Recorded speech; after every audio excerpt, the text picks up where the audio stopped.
Mexican drug cartels exploit remittance channels. In Culiacan, Sinaloa, a local mother received an $8,000 remittance from the U.S. She collected the money and then deposited most of it into 2 different bank accounts in the city. While remittances are a crucial source of income for many Mexicans, this woman had no personal connection to the sender or the account holders. The transaction was orchestrated by the Sinaloa Cartel to transfer U.S. drug sales profits to Mexico under the guise of a regular remittance. For her role, she earned $230 in Mexican pesos. She shared that she had made approximately $17,000 over several years by involving others in this operation and processing remittances amounting to hundreds of thousands of dollars. To avoid detection, she ensured that the transactions were neither too frequent nor too large. Her involvement began through a neighbor's recommendation, and she never met the higher-ups. All communications were via phone, with numbers changing frequently. She showed Reuters messages on her phone, believed to be from traffickers, guiding her on the remittance transactions. One message from early 2022 read, "They are waiting for you outside. They know who you are. Give them the money." This woman is among many civilians employed by the Sinaloa Cartel and other drug groups in Mexico to transfer drug earnings from the U.S. to Mexico. This illicit operation cleverly uses the legal infrastructure of money transfer companies that assist migrant workers in sending money to their families. In recent data, remittances to Mexico, primarily from the U.S., reached a record $58.5 billion, a 74% increase since 2018. As genuine remittances grow, cartels find it easier to camouflage their illegal earnings in small transfers to ordinary Mexicans, making detection challenging. The cartels, profiting from the sale of various drugs in the U.S., might be moving up to 10% of all remittances to Mexico, as per an anonymous U.S. government official.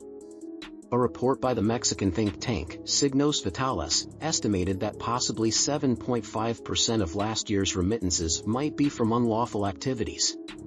The remittance sector's global reach and its small cash transactions make it an appealing channel for illegal funds.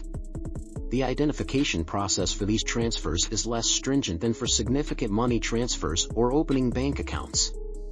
Mexican drug gangs have effectively utilized legitimate remittance networks to transfer their drug profits from the U.S., making it challenging for authorities to detect and prevent such activities. Reuters spoke to several Mexico residents who claimed they were paid by the Sinaloa Cartel to act as intermediaries for remittances, handing over the money to cartel members after receipt. Data from U.S. federal court cases and interviews with industry insiders and law enforcement agents provide insights into the operation's intricacies. Several money transfer companies, when approached by Reuters, emphasized their commitment to preventing criminal activities on their platforms. The COVID-19 pandemic amplified the use of remittances for transferring drug money. The U.S.-Mexico border's closure from March 2020 to November 2021 made the conventional method of smuggling cash more challenging. As a result, traffickers relied more on remittances, a trend that persists even after the pandemic's decline. The U.S. government's increasing concern is evident as the Director of National Intelligence's office highlighted the misuse of legitimate remittance channels by international crime groups for money laundering in its annual threat assessment report. The process of breaking down large sums into smaller transactions to evade reporting requirements is known as smuffing or structuring. The use of numerous individuals to send and receive these small amounts is termed many-to-many by U.S. law enforcement. In the U.S., remittances are often processed through local stores, retailers, and currency exchanges. These businesses partner with money transfer companies like Western Union.